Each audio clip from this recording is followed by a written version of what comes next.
Hey everyone, I'm Gannon with Price Modern, and this is the Designer's Studio. We are on Massachusetts Avenue in our nation's capital at Hayworth's beautiful downtown DC showroom.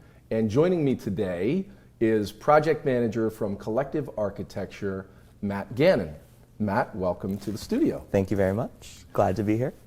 So, when I was growing up, I grew up sailing on the bay, and every year my family would take us to the boat show in Annapolis.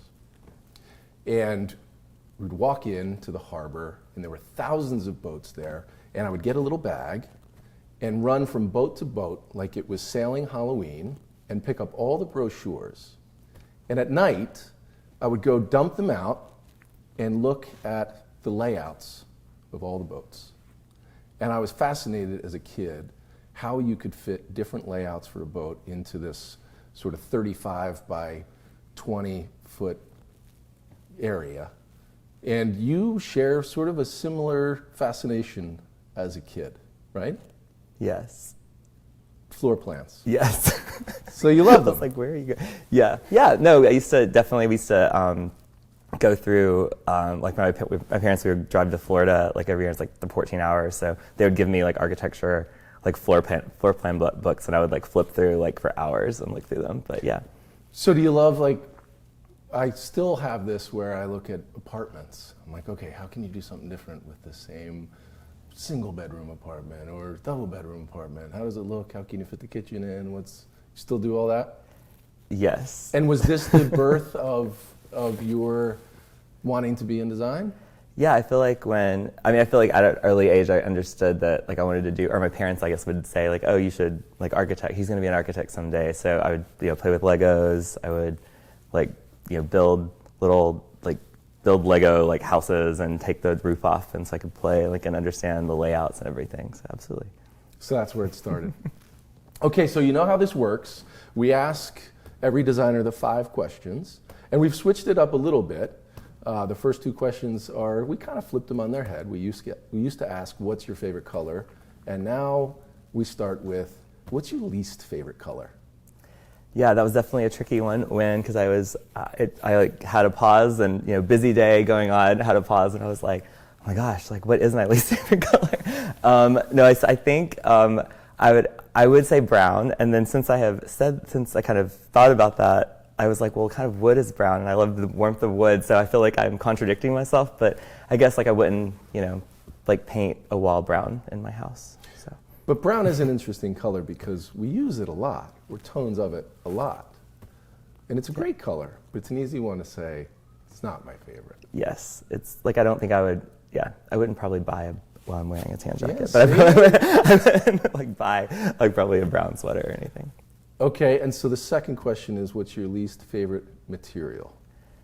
So I feel like this is a tricky one. Where I'm in interiors, I was thinking, what would I never use on the floor? What would I never use on the floor? And I would say like VCT, which is vinyl composite tile, and right. Everybody hates it, it breaks and chips, but that's like a default answer. But I don't know, I think that I would maybe change it now. I would say like fake, like laminate or fake things.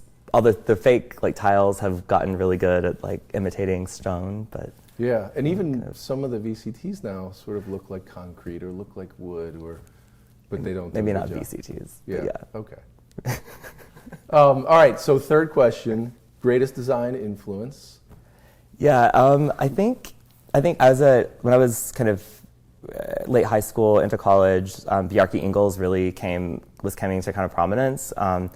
European architect, it's Bjarke Ingels Group, so it's big. I think that has really influenced me early on, and just how like his kind of movements that he would make with his building, kind of seemingly easy, big like stroking movements, like, oh, the sun is here, let's give everybody a view to the south, and let's provide them shade. Very like simple, like classic architectural movements that he like modernized in a certain way, like roof gardens, throwing back to like Korb, roof gardens, creating long windows. I think that he really is able to take basic design principles and incorporate them in a very modern and unique way. And he makes it seem really easy, because I really appreciate his graphics and the way he portrays and describes his design to like a layman person. It's almost like IKEA style.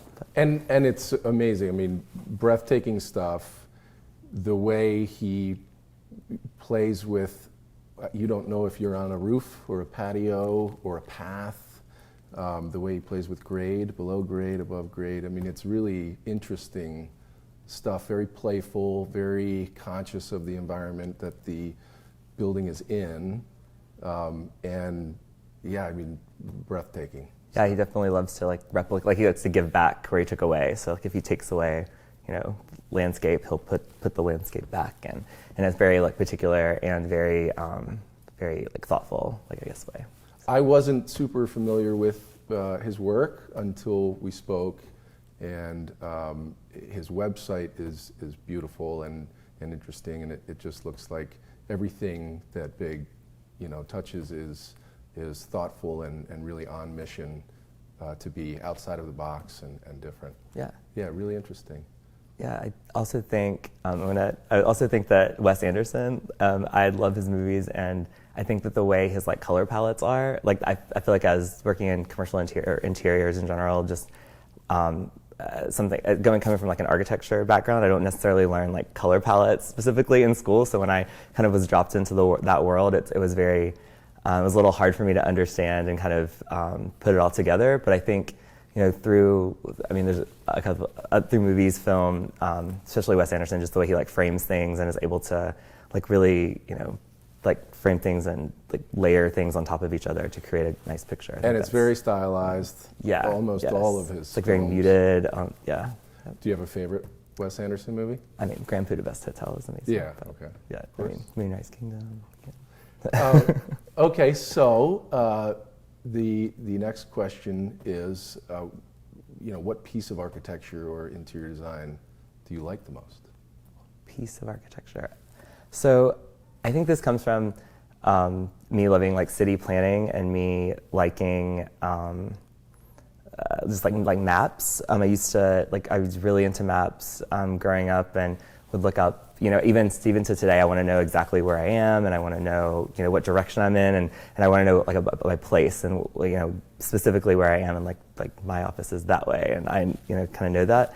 So I think that coming from that and kind of a city map kind of mind, I really love like city planning, and I think that when we were in school, like learning about like planned cities like Brasilia, I think that was really I think that kind of catapults me, and like, wow, people could actually, back in the day, people could do that. They could plan DC, they can plan a whole city, and I'm always jealous of L'Enfant, but like what would I have done different? And then I'm upset about when the grid doesn't keep going, and why did you turn that street there? Like that was So were you a big view. SimCity? Did you ever play SimCity? I love SimCity all the time, yeah. Did you love it? So did you spend hours on one city? I still have it on my computer. You do? Yeah. You still play it? Yeah.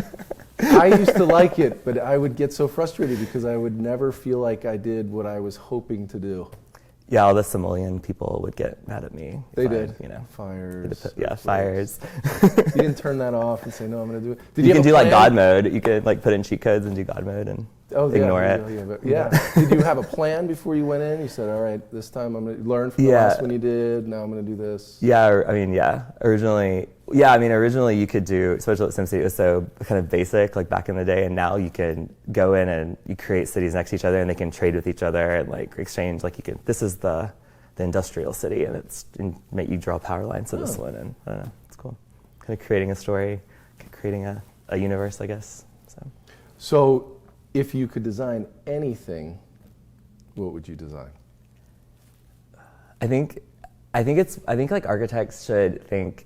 In my mind, I'm like struggling because my original answer may be a little different. But I think in my mind, I was like, I think like architects kind of should think like big, and they should think small, and able to like go between the two. So like whereas like I love like huge swaths of city planning, like like something big. Like I want to plan a city. I want to design a whole city. Or on the flip side, it's like I want to design my own house because I am so particular about things. Like I need everything to be, I have those like couch. This is not one of those chairs. This is a lovely chair. But when you have one of those couches that are too tall and you can't put your like drink down or something next to it, it's like pet peeve. Like I hate that. The So balance it's little bitty between, things. does it look good or is it comfortable? Yes.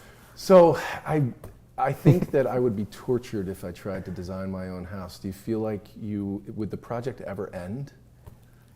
No, I went through 2 office designs with 2 companies, and we're our like worst clients. So Right. it's, I feel like architects like take on more than they should, I guess, or they think they can handle it. They take on more than they should, and I think that when, especially like designing your own house, I'm like, oh yeah, let's buy this fixer-upper, and I'm gonna learn how to do all of this, and then I probably shouldn't do that, So I think that you just have to, like, from a design your own house perspective, I think you just have to kind of set your goals, and as long as you achieve the big goals. But I don't think it would ever end. I think it would always be like looking at things that I made a mistake on. And is there one feature that you'd really like to include, or one thing where you're in a house or an apartment, or you always think, this is what I would do differently. I wish I could design my own house. Oh, I feel like every time I walk in a room, I'm sure like anybody in the design industry, like every time we walk in a room, you're like, oh, that, like you're always thinking about like what is there and like how did that get built, and like I see why they did that. So like sometimes I'm like, oh, that's a little weird, but now I understand, like if you walk around the corner, this is why, and this is why this ball sticks out or whatever. But other times you're like, there was no reason for them to do that. Like that wouldn't happen if I did it or something. But so outside of design, you have hobbies and things, and you're sort of involved in sports and philanthropic approach. So kickball, tell us about what you do with it. Yeah, so I am the commissioner of a LGBTQ kickball league in DC called Stonewall Kickball. We're in like 20 some cities across the nation, and that we have a league at about 1,500 people. So I'm leading the league. It's fun. We're a philanthropic league. We're a 501c3, and we raised like, I think not last year because it was COVID, but we raised, the previous year we raised like $110,000 for local LGBTQ that's a lot. charities. So it's great.